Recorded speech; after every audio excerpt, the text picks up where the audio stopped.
video, I'm going to cover how to play the fried liver attack.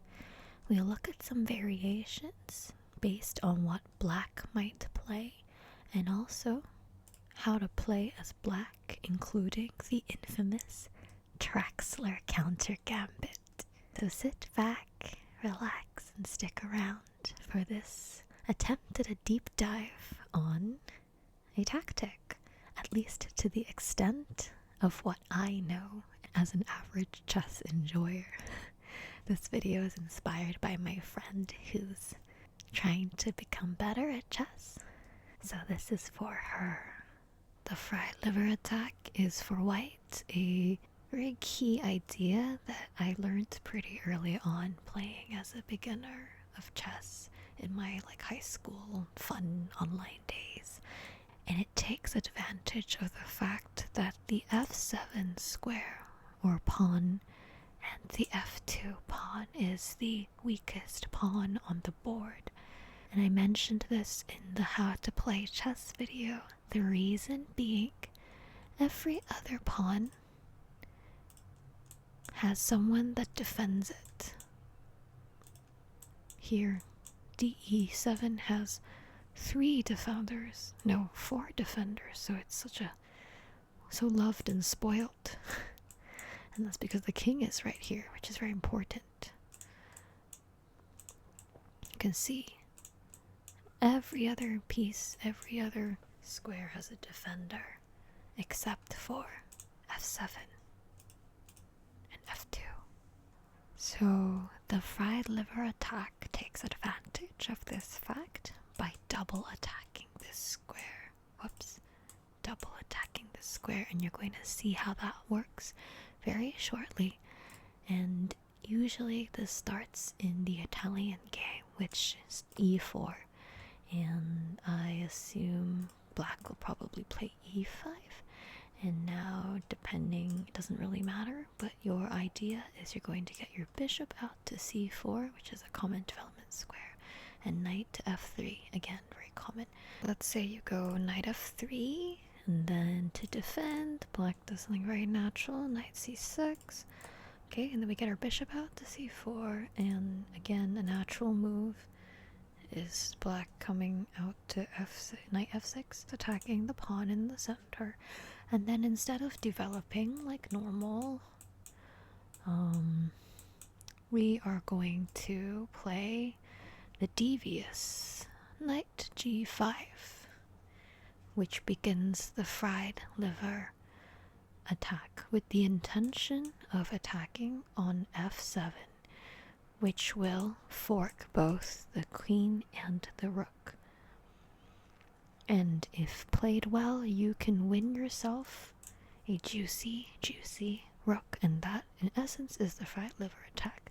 Let's see it in action. Let's say black is clumsy and does something random. Okay, no, that's actually a decent move. Okay, like d6. Okay, you can see white's bar escalates because you can now take on f7, and suddenly black is in trouble, lots of trouble, because the queen and the rook are forked, because the queen and the rook are forked, and you can only save one. You're not in check, so you still don't have to respond. It's not forcing, but it's pretty forcing, and the queen will have to leave. Most cases, you have 2 options. I mean, you have to leave. The king cannot take back because it's supported by the bishop. I like to teach this to beginners after covering the scholar's mate, which is the same idea. Instead of the knight, it's the queen, and that's checkmate. But so the queen has 2 choices. Is it better to go this way, or is it better to go this way? Computer seems to like queen in front of the king more. I'm not sure if I can figure out why. Maybe because black has I guess you're just more mobile. I don't know. Okay, but this is probably what you're gonna see commonly. It doesn't really, the difference is like 1, like you're still dead winning. So now we take the rook, and that, everybody, is the fried liver and you know, white's just up a clean rook, and black is really behind on development. Maybe you might want to. Okay.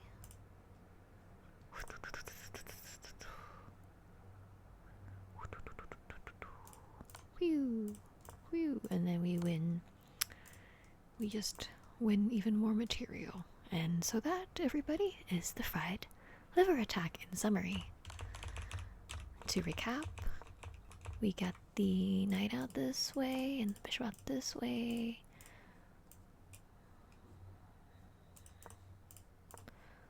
Okay, and then we go this way. Okay, now the same, to be honest, sometimes it's possible for black to do the same thing to white if we're not careful. How that might look is, I don't know, let's say, alright, and then this happened. We can also fried liver as black. Kind of. I don't know if it's still called the fried liver attack, but as you can see, it's the same idea. Black wins material utilizing the f2 square. Okay, so let's go through some variations of it. Let's say instead of going knight out first, white goes, you want to go bishop out first. That's also possible. But what's common for black is they might get the knight out to f6 in order to attack our hanging pawn. And in this case, if you still want to proceed with the fried liver, you might want to take one more step. As you can see, the most principled move is knight c3 defending. Okay, so we have this now maybe, and let's say black develops. Now we want to continue, and okay, this is generally not a good move for white because if black knows what to do, it's not gonna happen. But let's say black, you know, was careless and doesn't know about the fried liver because they didn't find this video or the countless other videos on it, and black plays a careless move like d6, and suddenly the fried liver is back on the table and we are winning this rook. Yeah. Okay, some ways that black might prevent the fried liver is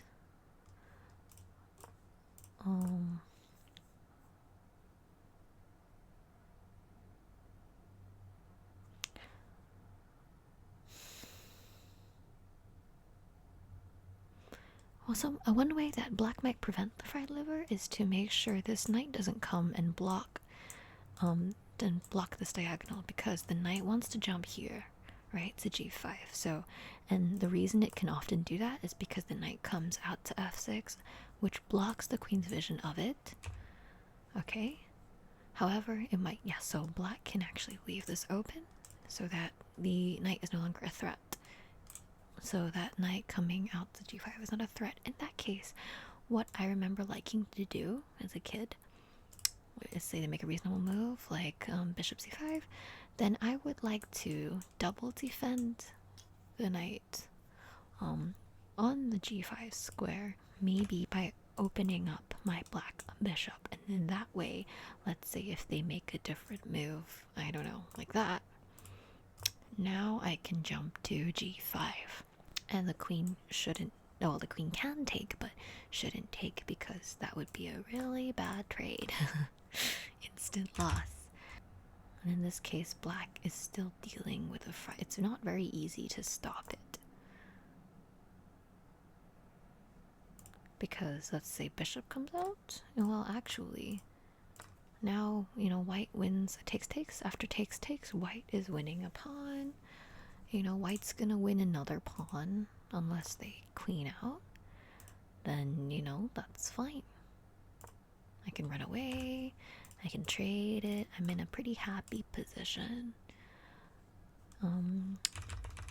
Yeah, from the traditional fried liver attack, it's a bit like, even if black knows how to play against it, generally it's not a problem. So for those watching as black, you might think, oh my goodness, like what am I gonna do? I'm gonna get forked. But you know, the reason it's not huge nowadays, I think is because if black knows how to play, like you can see, it's not like white is dead winning.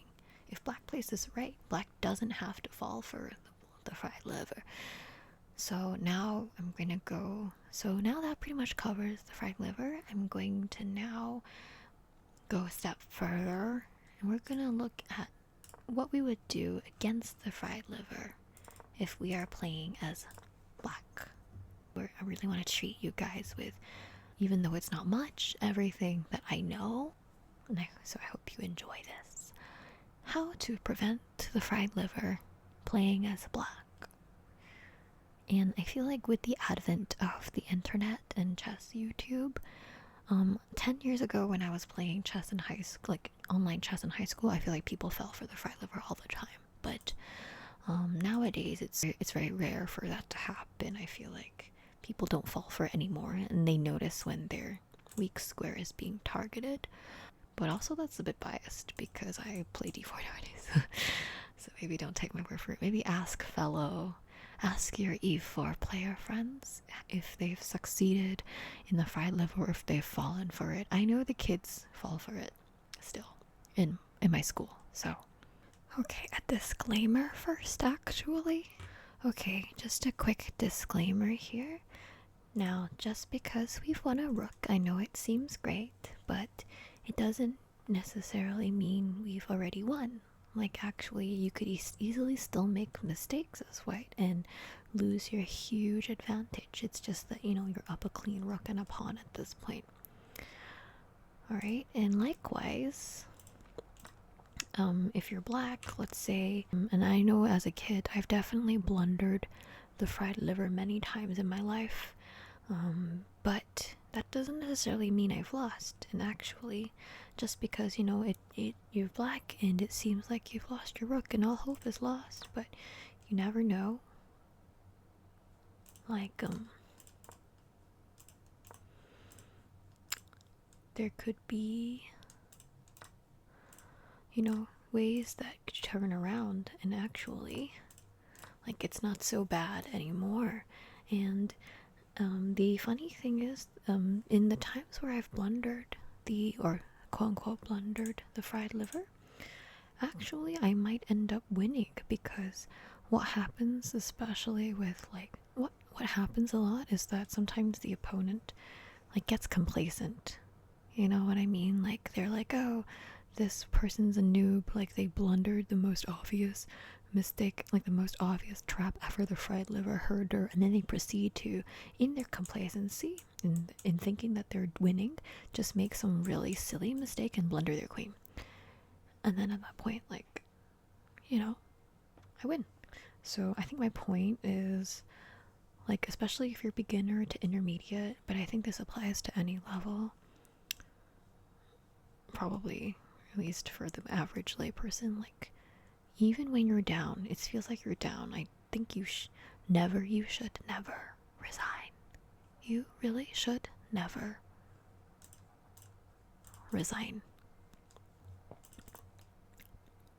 Yeah, because you never know, like, what could happen. Like, yeah, and then suddenly black is, you know, equal or even winning, and kind of like this position. Yeah. So, like, you still have to play accurately. If you're white, like, you still have to play everything afterwards accurately if you want to secure your win. And likewise, just because as black you've lost your rook doesn't mean you've automatically lost. I see a lot of times when I was a kid and I played the friedliver against people, sometimes when they reach this position, they immediately hit the resign button. But you're not lost totally, I think. So it's a bit of a waste, I think. You should just play it out.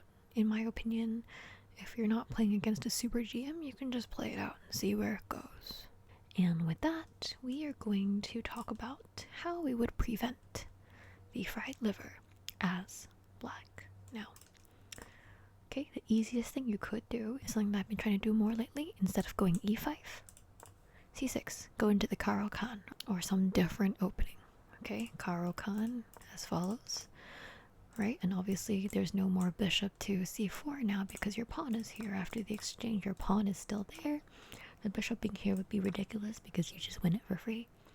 So I think the Caro-Kann is very, in my correct me if I'm wrong, because I'm definitely no expert, but it seems like the Caro-Kann is very anti-friedliver, if that's something you're worried about.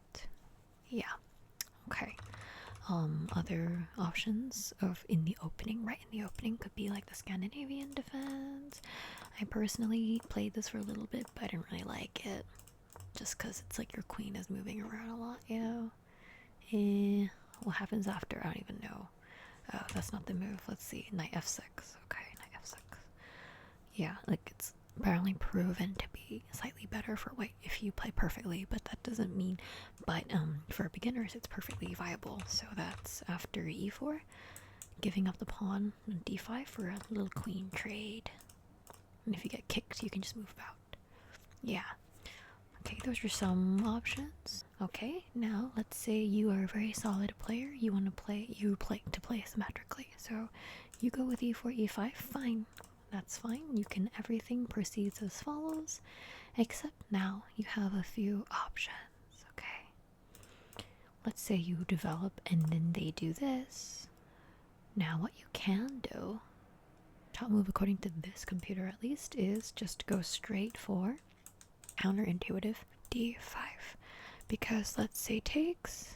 Okay, then black has a couple of options. Knight can jump in. Okay, knight can go out to go and threaten the bishop, you know, and then you're just winning free material if they didn't realize it.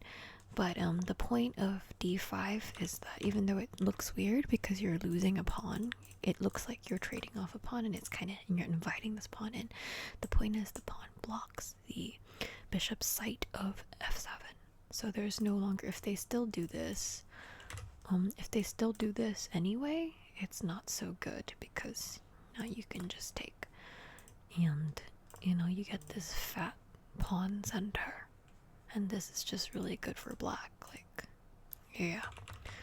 So that's why d5 is very recommended here, but you have to play the next move carefully. Although it seems tempting, it's not knight takes, and I intuitively play this, but now I know that it's wrong. Okay, the reason being, white can still take, and then after this, you're kind of like hit with a lot of threats. This is just incredibly uncomfortable for black with this pin here.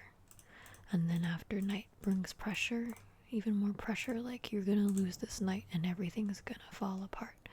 You can't really defend this knight. Like, to defend this, they can just castle. Okay, and yeah, I don't know. This is very unpleasant. Okay, so the correct thing that you should do afterwards is either, okay, jump the knight in, or move it out to attack the bishop. Okay, b5 is also possible to counterattack. The reason being, after this, you can kind of like take, and then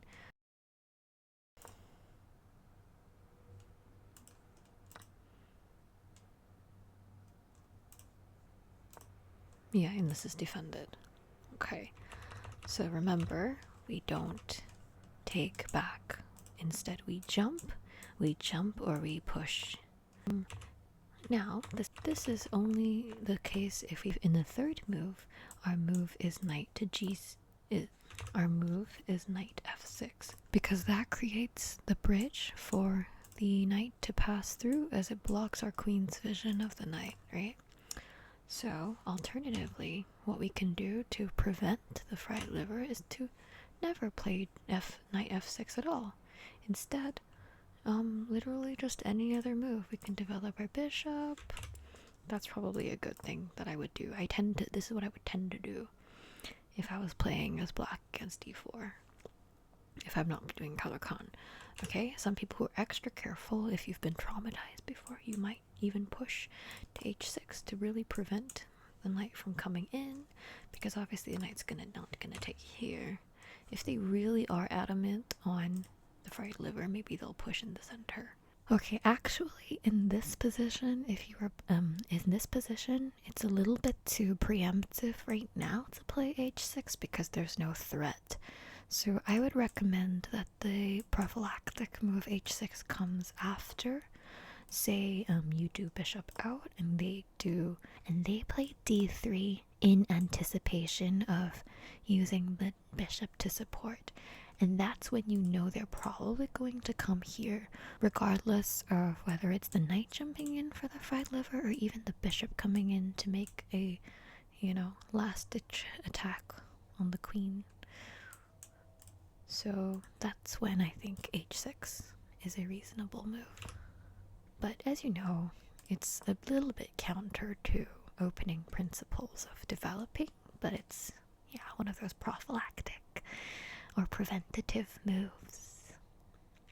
And this is after you see the bishop is open and can anticipate that move. Yeah, just avoid that development move. Maybe develop the bishop first.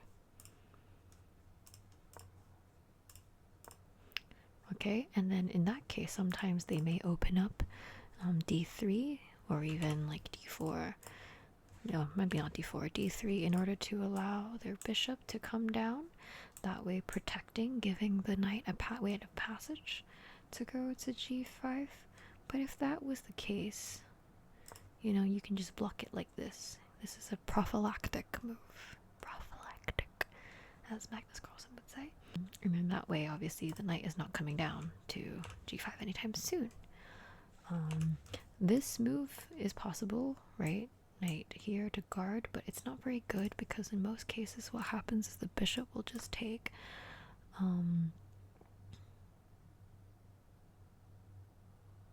wait, that's not right. That's after this, so this didn't happen. Okay, let's say we played another move. Okay, in some cases, okay, if you allow, let's say after this position, white played d3 to create the bridge, and then you didn't play h6. Let's say you didn't play h6 and you played something quite natural like d6, right, to open up the bishop and maybe pin there. And after that, they then jumped their knight in. So now it's already too late to play h6 because they're coming. Okay, one thing that you can do to prevent this,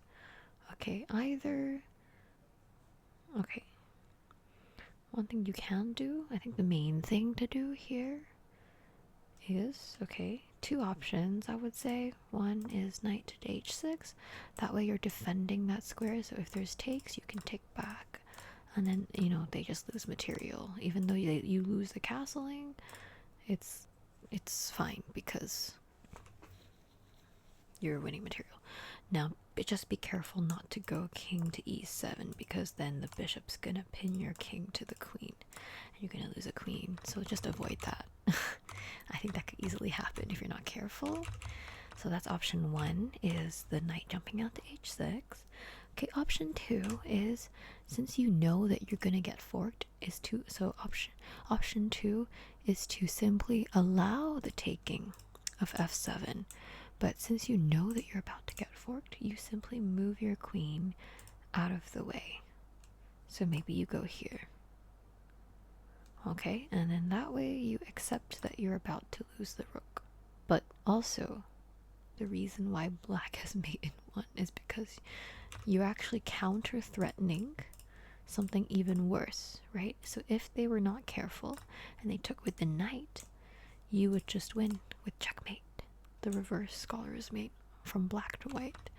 So in most cases when this happens, what white will do, instead of taking with the knight because you're gonna hang mate, you could just take with the bishop, and then that way you have a check that's kind of powerful. And you have to figure out what to do about mate. But actually this is kind of bad for white because you are about to hang something.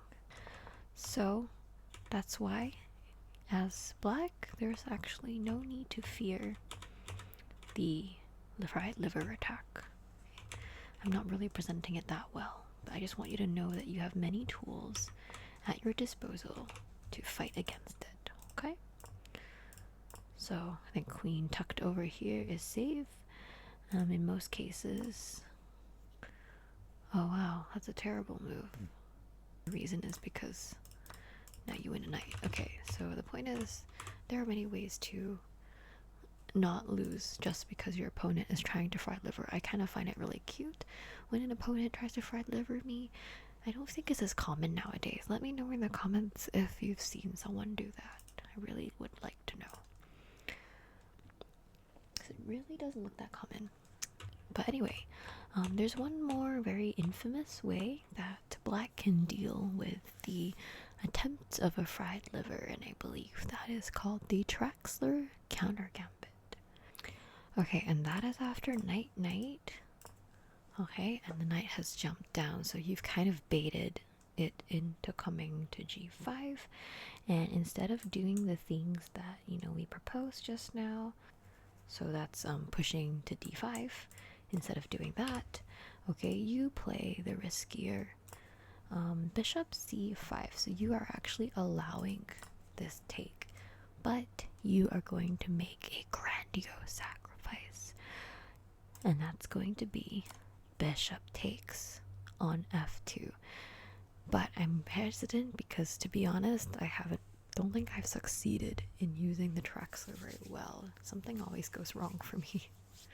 So this is a good review for me as well. And the reason why this is good is because if king takes, as you are kind of want to do, the knight can actually take with check.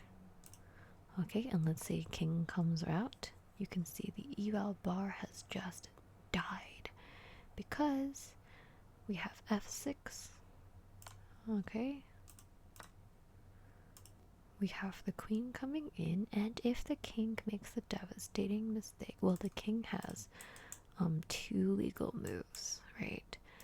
If the king goes here, the king can live on, but if the king goes here, it's actually checkmate right in the middle of the board. And that is the Traxler counter gambit, one of the variations of it. Anyway, the most unfortunate one. Okay, you kind of hope that the king takes, so you can start playing, this. And after this, I mean, what can I say? You're just doing great. You can still play d5 apparently, which is crazy to me, because this just wins back everything, and suddenly you're the one in control. You're losing. You're just dead lost. There's a mate in 6 somewhere, and you can win a queen. My goodness. Yeah, it's, I think, very satisfying if you manage to succeed. Let me know if you succeed. Okay, but that's why the best move for the king is actually not to take if you're white.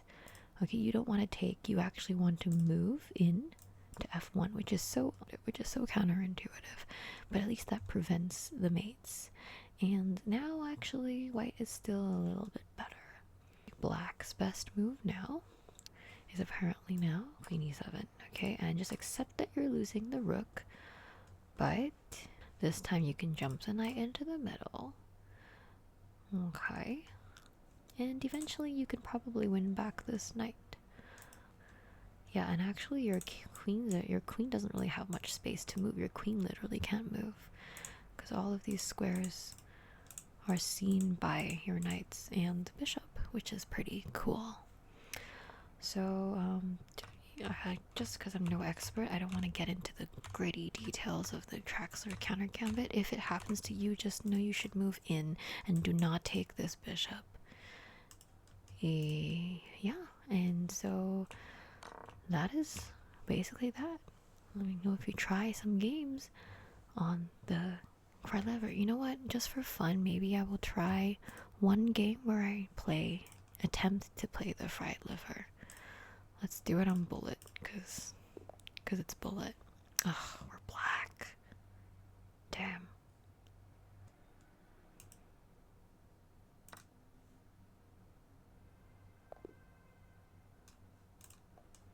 Okay. It's been a while I've played E4, but let's do it. Okay, we're gonna go see if it works. I don't think it'll work. Yeah. That's what happens a lot. Yeah.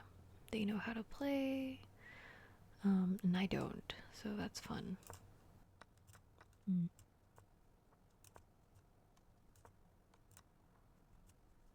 Mm.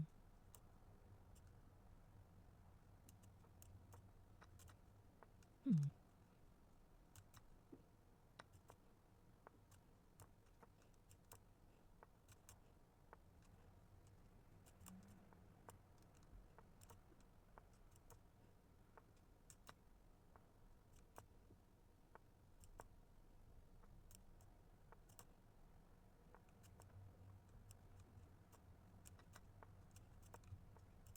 I think I win. I feel like I win. I feel like I make mistakes. It was a massive pawn wall, which is great. We literally can't lose. It's physically impossible. Wow, I went the wrong way. No, there's no way we can lose. Oh my gosh. Unless I like make a huge oopsie doodle. Unless I make like a huge oopsie doodle. Just like multiple queens. Is that rude? Nah, fine. It's just Callie. I'm just playing realistically. Whoops. That was dangerous actually. Could have almost stalemated. Whoops.